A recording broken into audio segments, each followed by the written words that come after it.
Hello students. हमने पिछले class में देखा था कि कंप्यूटर एक प्रोग्रामेबल मशीन है जिससे हम अपना काम करवाते हैं और हमें ज़रूरत है कंप्यूटर को इंस्ट्रक्ट करने का। हम कंप्यूटर को उसके भाषा में बतलाते हैं और फिर कंप्यूटर जाके हमारा काम करता है। कंप्यूटर सिर्फ बाइनरी भाषा समझता है। क्यों समझता है ये हमने पिछले क्लास में डिस्कस कर लिया है। हम लोग आज के क्लास में देखेंगे कि आखिर कंप्यूटर कैसे आया, या आज जो हम कंप्यूटर देखते हैं क्या पहले भी वही था। तो उसी बारे में चर्चा करेंगे। तो ये आपके सामने स्क्रीन पे आप देखिए, ये है द 1930s। थर्टीज का मतलब हो गया 1930 के दशक में। 30 से लेकर के 31 से लेकर के 40 तक, ये में से 1940 तक मोटा मोटी है ना। तो the 1930s marked the beginning of calculating machines which were considered the first programmable computers। उससे पहले भी कुछ कंप्यूटर्स थे, वो सब मोस्टली मैकेनिकल कंप्यूटर थे, मतलब हाथ से ही कैलकुलेट करना, जैसे abacus, Napier stone and analytical engine वगैरह था। तो 1930s में पहला प्रोग्रामेबल कंप्यूटर आया। आप उसका डायग्राम देखिए, ये कहीं पर भी आप इसमें कीबोर्ड जैसा कुछ, या आज के कंप्यूटर में जैसा रहता है वैसा कुछ आप देख रहे हो, काफी बड़ा है। ठीक है, इसके बारे में यहाँ डिस्कशन है। आप वीडियो पॉज करके ये डिस्कशन को या इसके बारे में जो लिखा है वो पढ़ सकते हैं। ठीक है, हालांकि मैं थोड़ा सा पढ़ दूं।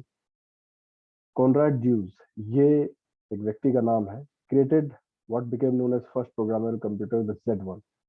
उसका नाम था Z1। ठीक है, ये आया था 1936 में in parents living room in Berlin. और he assembled metal plates, pen, old films, creating machine that could easily add and subtract. ये इन चीजों का इस्तेमाल करके इन्होंने बनाया। Although his early models were destroyed in World War II, Hughes is created with creating the first digital computer। खैर आगे बढ़ते हैं। 1940 के दशक में 1940s computer took up entire room. आप देखिए कि वो पहला प्रोग्रामेबल कंप्यूटर था, ये उसके बाद देखिए काफी बड़ा रूम में ये रखा हुआ है। हर एक कल पुर्जा जो आप यहाँ पे देख रहे हैं ये कंप्यूटर का ही पार्ट है। वो उस जमाने में वैसे कंप्यूटर्स हुआ करते थे। Took entire room like ENIAC. ENIAC था उस कंप्यूटर का नाम, which was once called mathematical robot, जिसे मैथमेटिकल रोबोट भी कहता था। Integrator, numeric integrator and calculator, ये इनियक था। अब आइए आगे देखते हैं ये कैसे बना, कब बना, उसके बारे में थोड़ा सा जानकारी है। अगर आप इनियक के बारे में कुछ और जानना चाहें तो कभी भी आप इंटरनेट पर जाएं और इसे सर्च कर सकते हैं और इसके बारे में जानकारी आप हासिल कर सकते हैं। जानकारी बहुत सारा अवेलेबल है, थोड़ा सा आपको भी स्टडी करने की जरूरत है। Electronic numerical integrator and calculator and और कंप्यूटर, ये इसका फुल फॉर्म था। तो इस तरह से यहाँ जो दिख रहा है, यहाँ तरीके से मैंने क्रोनोलॉजिकली कि कब कैसे कौन सा कंप्यूटर आया उस हिसाब से इसके बारे में, हालांकि वहां पर विकिपीडिया में विस्तार से जानकारी तो ले सकते हैं। यहाँ पर हल्के में जानकारी है कि लार्ज स्केल एनियक वेड 30 टन। 30 टन, 1 टन होता है 1000 किलो। ठीक है, 30 टन का मतलब क्या हो गया, 30,000 किलो। आप देखिए कि इसको रखने के लिए 1500 स्क्वायर फुट का रूम चाहिए। 1500 स्क्वायर फुट में बड़ा सा आलीशान फ्लैट बनता है। 40 कैबिनेट था, 6000 स्विचेस थे, 18,000 वैक्यूम ट्यूब्स थे। और इस तरह से, अब जैसे यहाँ पर वैक्यूम ट्यूब्स आपको नया लग रहा है, तो फिर से मैं वही आपसे रिक्वेस्ट करूंगा कि इस बारे में आपको थोड़ा रिसर्च करना पड़ेगा। ठीक है, वैक्यूम ट्यूब, ये इन्हें कहते हैं वैक्यूम ट्यूब। इस तरह का 18,000 वैक्यूम ट्यूब उस जमाने के कंप्यूटर में यूज हुआ था। काफी बड़े होते थे वो कंप्यूटर। फिर 1950 के दशक में क्या हुआ, computers were strictly use for scientific and engineering research. इनका इस्तेमाल साइंटिफिक और इंजीनियरिंग रिसर्च वर्क के लिए किया जाता था। Considered as helpful the JOHNNIAC. अब इसके बारे में जानना है तो आप ऑफ कोर्स वहां से जान सकते हैं। 1954 में ये तैयार हुआ and was used by Rand research. The massive machine weight just over 2 ton. आप देखिए कि इनियाक था 30 टन का, इसका साइज घट के हो गया 2 टन। और इसमें 5000 वैक्यूम ट्यूब्स और ये सब लगा हुआ था। अब आप सोच रहे होंगे कि वो काफी बड़ा था, 30,000 किलो का था वो, अ, और उसमें 18,000 वैक्यूम ट्यूब्स लगे थे। इसमें कम है तो क्या ये कम पावरफुल है? नहीं। कंप्यूटर जब इवॉल्व हो रहा था तो पुराने जमाने में वो काफी बड़ा था, और जैसे जैसे समय बीतता गया वो साइज में छोटा होते चला गया, सस्ता होते चला गया, हल्का होते चला गया, और सबसे जरूरी बात कि वो पहले से ज्यादा बेहतर और पावरफुल होते चला गया। आज आपके हाथ में ये मोबाइल फोन है, ये छोटा है मगर बहुत पावरफुल है। जो लोग इसका इस्तेमाल जानते हैं वो समझते हैं इस बात को। तो इसीलिए अभी आप आगे और देखेंगे कि कंप्यूटर और धीरे धीरे छोटा होते चला जा रहा है, बेहतर होते चला जा रहा है। अब देखिए हम आगे हैं 1960 के दशक में। In 1960s everything changed with the Programma 101। ये है फर्स्ट डेस्कटॉप कंप्यूटर। तो कुछ लोगों को ये बेचा गया, ये इस जमाने का 1960s का ये एक कंप्यूटर आप समझ लीजिए। और नहीं, इसका नाम है प्रोग्रामा 101। Up until 1965, computers were reserved for mathematicians and engineers in lab settings. ये कह रहा है कि 1965 तक कंप्यूटर्स का इस्तेमाल सिर्फ मैथमेटिशियन करते थे, बड़े बड़े कामों के लिए इंजीनियर्स करते थे। मगर प्रोग्रामा 101 चेंज एवरीथिंग, मतलब by offering general public a desktop computer that anyone could use, ये कोई भी आदमी इसको खरीद सकता था। 65 पाउंड मशीन, इसका वजन था 65 पाउंड। ठीक है, एक पाउंड में होता है करीब करीब 450 ग्राम। आप निकाल सकते हैं कितने किलो का होगा। और उसमें 37 कीज थे एंड प्रिंटर उसमें बना हुआ था। फिर आते हैं हम लोग 1970s में। As personal computers became popular in 1970s, the Xerox Alto helped pave way for Steve Jobs. Apple का मशीन आया। Xerox Alto was, ये इसका नाम है, कंप्यूटर का नाम है। In 70s as a personal computer that could print document and send emails, email तक वो भेज सकता था। मतलब कंप्यूटर अब छोटा, ये मत देखिए कि साइज छोटा हो रहा है तो वो कम पावरफुल है। ये ज्यादा पावरफुल होते जा रहा है, सस्ता होते जा रहा है, बेहतर होते जा रहा है, छोटा होते जा रहा है, अफोर्डेबल होते जा रहा है, और उसका फंक्शनैलिटी भी बढ़ते चला जा रहा है। वो कैलकुलेशन वगैरह से बढ़कर कुछ और भी कर पा रहा है, which include mouse, keyboard, screen, state of art design, that would later influence Apple design in following decade. अभी एप्पल का समय नहीं आया है, अभी जेरॉक्स अल्टो आया है 1970s में। एप्पल इसके बाद आने वाला, इसी से इंस्पायर होकर वो बना था। In 1980s Apple's Macintosh was described as the game changer of the computer industry. ये है देखिए, द मैकिंटोश, पहला मैक मशीन। ओके, एप्पल के द्वारा बनाया हुआ, एप्पल का लोगो भी यहाँ पर देखिए। When Steve jobs is the owner of Apple introduced the first Macintosh in 1984, Consumer Report called it dazzling display of technical wizardry. Like Xerox Alto, Macintosh had a keyboard, a mouse, small 9-inch screen, a computer which weighed only 22 pounds and cost this much dollar. $2,495 में उस समय वो बिक रहा था। अभी के हिसाब से आप कैलकुलेट कर लीजिए, मैं आपको दिखला दे रहा हूँ। अगर मैं 70 रुपया भी मान के चल रहा हूँ तो 2,495 गुना आज के हिसाब से 1,74,000 रुपया के आसपास, 1,75,000 रुपया के आसपास उस जमाने का। उस जमाने का मतलब काफी महंगा होते थे पहले कंप्यूटर, ठीक है, फिर भी वो उन बड़े कंप्यूटर्स के मुकाबले, यानी और पीछे के कंप्यूटर्स के मुकाबले सस्ता ही था। इसमें माउस वगैरह था, और जेरोक्स अल्टो जो मशीन उससे पहले आया था उससे इंस्पायर्ड थे मशीन। ठीक है, अब आते हैं 90s में। As 90s marked the period of self-expression, Apple released famous iMac G3, which was customizable. ये 90s के दशक में कंप्यूटर इस तरह से आना शुरू हो गया। iMac G3 was launched in 1998 after Steve Jobs returned to Apple in 1997. The computer quickly became known for its Bondi blue clear casing, but it was looking beautiful, you must say. Okay, good looking machines. And the company sold 8 lakhs computers in first 5 months. इस computer के आने से क्या हुआ कि पहले 5 महीनों में 8 लाख कंप्यूटर बिका एप्पल कंपनी का। समझ रहे हो? इसीलिए एप्पल बहुत फेमस ब्रांड बन गया। सेविंग एप्पल फ्रॉम एक्सटिंक्शन, मतलब एप्पल का स्थिति ठीक नहीं था उस समय। जब 8 लाख मशीन सिर्फ 5 महीनों में बिक गया तो वो फिर बड़ा कंपनी बन गया। The iMac is also notable because it was first time Apple used I to name its product. यही से आईफोन, आईपैड ये सब शुरू हुआ। So for internet innovation and individuality, I का ये मतलब होता है, internet innovation and individuality. Individuality मतलब हर एक बंदे के पास वो हो सकता है।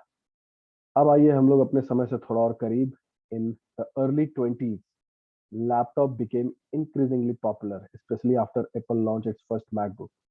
एप्पल ने अपना पहला मैकबुक लॉन्च किया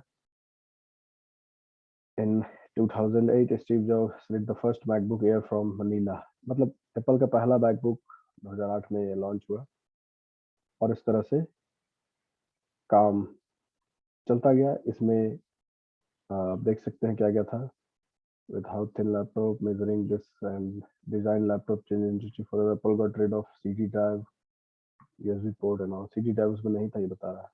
हालांकि बहुत ज्यादा डिटेल डिस्क्रिप्शन इसमें नहीं है, बीच में बहुत सारा चीज आया गया, इसमें चर्चा नहीं है, बट आपको आसानी समझने के लिए बहुत। और आज का कंप्यूटर देखिए ऐसा हो गया है, जहाँ पर आप टैब है, फोल्डेबल मशीन्स है, मोबाइल फोन्स है, हर तरह का सारा चीज है। तो इस तरह से हमारा ये चला। इसमें अगर हम एक चीज ये करना चाहें तो आप ये भी देख सकते हैं, evolution of computer hardware.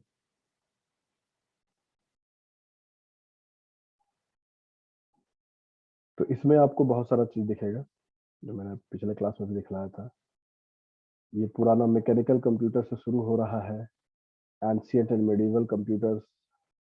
Video को आप धीरे धीरे चला के आप देख सकते हैं कि क्या क्या चीजें हैं इसमें। ये सब मैकेनिकल कंप्यूटर, सब डायग्राम वगैरह देखिए, पुराने जमाने का। उस समय भी लिखा हुआ है 1642, 1680। पंच कार्ड फिर यूज होना शुरू हुआ 1936 में। आईबीएम ने पंच कार्ड यूज करना शुरू किया, इंटरनेशनल बिजनेस मशीन कॉर्पोरेशन, ये सब और भी है। बेबेज डिफरेंशियल इंजन, ये आपका एनालिटिकल इंजन है, चार्ल्स बेबेज द्वारा बनाया गया। एनालॉग कंप्यूटर, और एनालॉग कंप्यूटर के बाद शुरू हुआ digital computer, advent of digital computer. Okay, और इस तरह से काम चलता गया और नए नए कंप्यूटर। Z1 के बारे में हमने थोड़ी देर पहले देखा, ये Z3 है डिजिटल कंप्यूटर। उसके बाद आप आगे बढ़ते चले जाइए और नया नया मशीन सब आते चला गया।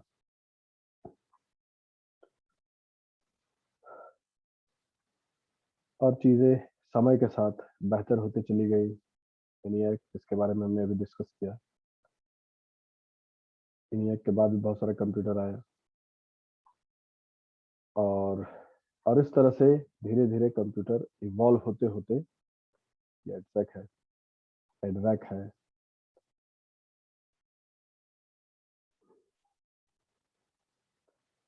जब माइक्रो प्रोग्रामिंग शुरू हो गया आपका, माइक्रो प्रोसेसर फिर आया कुछ दिन के बाद।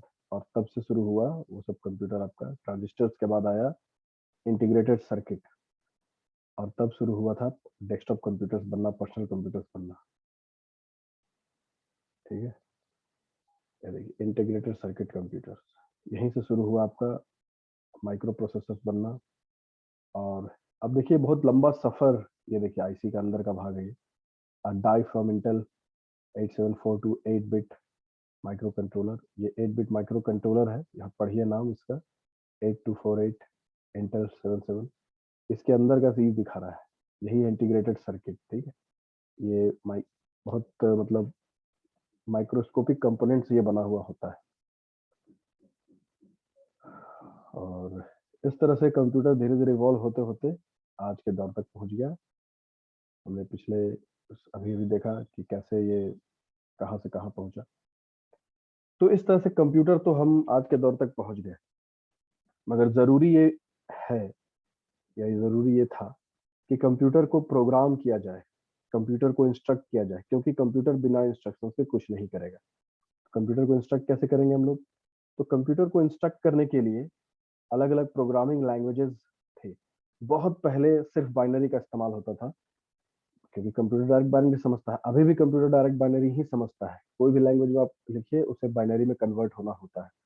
और किसी भी लैंग्वेज के प्रोग्राम को बाइनरी में, या मशीन लैंग्वेज बाइनरी को कहते हैं, में कन्वर्ट करने के लिए कंपाइलर और इंटरप्रेटर का इस्तेमाल किया जाता है। ये एक सॉफ्टवेयर है, कंपाइलर या इंटरप्रेटर, जो हाई लेवल लैंग्वेज को मशीन लेवल लैंग्वेज में कन्वर्ट करता है। बाइनरी में कोडिंग करना बहुत मुश्किल था, इसीलिए अब आइए हम लोग देखते हैं evolution of programming language. Programming language is indeed the fundamental unit of today's tech world. Programming language ही सब कुछ करा रहा है। आज जितना भी काम कंप्यूटर कर रहा है, वो प्रोग्राम किया हुआ है, इसलिए कर रहा है। प्रोग्राम कैसे होता है? प्रोग्राम होता है प्रोग्रामिंग लैंग्वेजेस। तो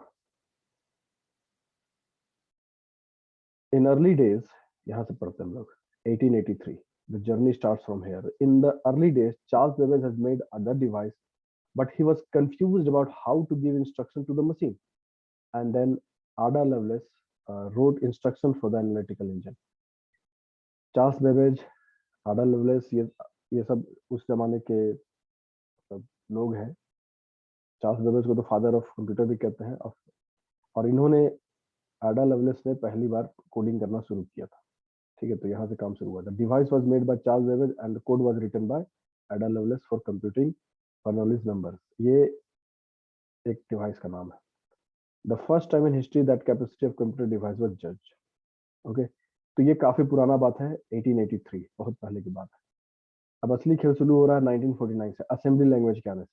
असेंबली लैंग्वेज क्या होता है? असेंबली लैंग्वेज क्या होता है, एक बार हम लोग फिर से हल्के में यहाँ देख लेते हैं।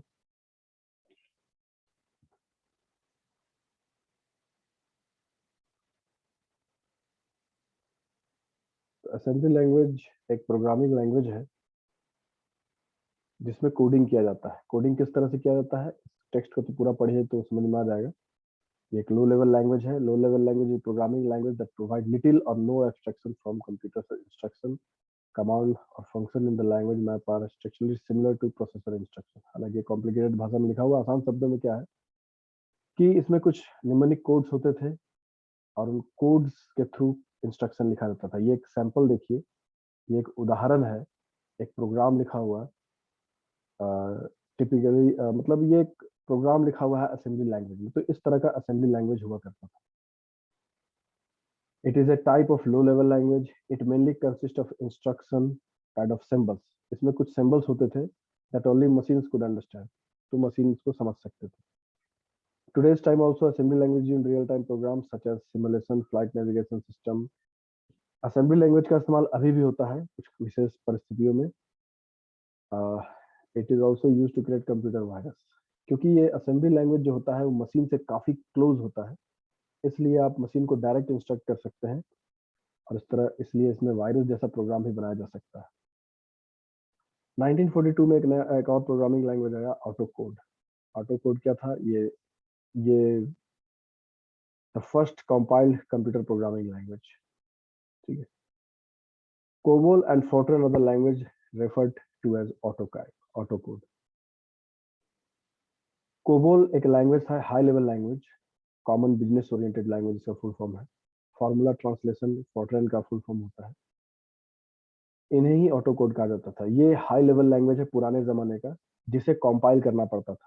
मतलब एक कंपाइलर सॉफ्टवेयर होता है, वो भी असेंबली लैंग्वेज में बना हुआ है, वो फिर इसे मशीन लैंग्वेज में कन्वर्ट करने का काम करता था। 1957 फोर्ट्रन, ये developers are John Backus and IBM ने मिलकर इसे बनाया। Software for NASA probe Voyager 1, space probe Voyager 2 was originally written for NASA का जो स्पेस प्रोग्राम चल रहा था, उसमें फोर्ट्रन 5 में ही ये सारा कोडिंग किया गया। 1958 में अल्गोल आया, algorithmic language, the initial phase of the most programming language of C, C++ and Java। C, C++ and Java का समझ लीजिए कि ये ancestor समझ लीजिए है। It was also the first language implementing the nested function and has simple syntax than Fortran। Fortran से थोड़ा आसान था, functions का इस्तेमाल इसमें हो रहा था। The first programming language to have code block like begin, ये बिगिन ये सब कीवर्ड्स है उस प्रोग्रामिंग लैंग्वेज का। एंड तो मतलब ये और थोड़ा बेहतर होते चला जा रहा है। उसके बाद कोबोल आया, कॉमन बिजनेस ओरिएंटेड लैंग्वेज, ठीक है, के बारे में भी डिटेल में आप चाहे तो पढ़ सकते हैं। फिर 1964 में बेसिक आया, कि बेसिक बेसिक ये एक बहुत ही सिंपल प्रोग्रामिंग लैंग्वेज है। इसका फुल फॉर्म भी हुआ beginners all purpose symbolic instruction code. इसमें हर तरह का कोडिंग आप कर सकते हैं। और इसी से इंस्पायर होकर 1991 में माइक्रोसॉफ्ट विजुअल बेसिक आया, updated version of basic. The first micro computer version of basic was written by Bill Gates, Paul Allen, Monte Davidoff for their newly formed company Microsoft.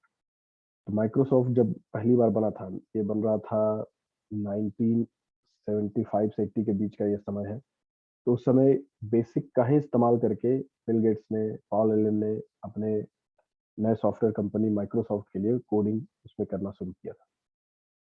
1972 में आया सी। ये आज भी बहुत ही पावरफुल लैंग्वेज माना जाता है। It is general purpose procedural programming language and the most popular programming language till now, अभी भी है, ठीक है। All the codes that was previously written in assembly language get replaced by C language, like operating system, kernel, and many other applications. Operating system हो, colonel मतलब core programme होता है, और बहुत तरह का एप्लीकेशन सी में बनना शुरू हो गया, और असेंबली लैंग्वेज को ये बहुत हद तक रिप्लेस कर दिया, और ये आज भी चलता है, बहुत पावरफुल लैंग्वेज है। It can be used in implementing operating system, embedded system, and also on website using common gateway interface. तो ये सब कुछ कुछ टेक्नोलॉजी है, इन सब को हम सी में लिख सकते हैं। C is the mother of almost all higher level programming language.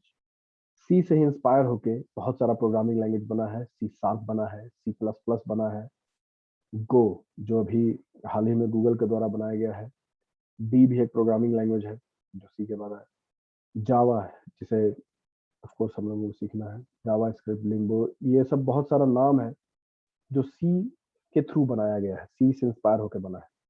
बहुत सारा कोड जो जावा में आप देखेंगे वो सी से बहुत हद तक मिलता जुलता है। Some other programming are popular among programming. उसके बाद 1972 में एसक्यूएल आया, structured query language. SQL was developed by IBM by Donald T Chamberlin. खैर 1970 में मैटलैब आया, मैट्रिक्स लैबोरेटरीज। 1983 में ऑब्जेक्टिव सी और C++ हुआ जो ऑब्जेक्ट ओरिएंटेड प्रोग्रामिंग था। 1990 में हैस्केल, 1991 में पाइथन, 95 में आया जावा, PHP, जावा स्क्रिप्ट। इन सब के बारे में भी आप पढ़ सकते हैं। ईयर 2000 में सी शार्प आया, 2009 में गो आया। The Go language developed in Google by Robert Griesemer, Rob Pike, मतलब वही। फिर 2011 में कॉटलिन आया, 2014 में स्विफ्ट आया। ये सब प्रोग्रामिंग लैंग्वेज है।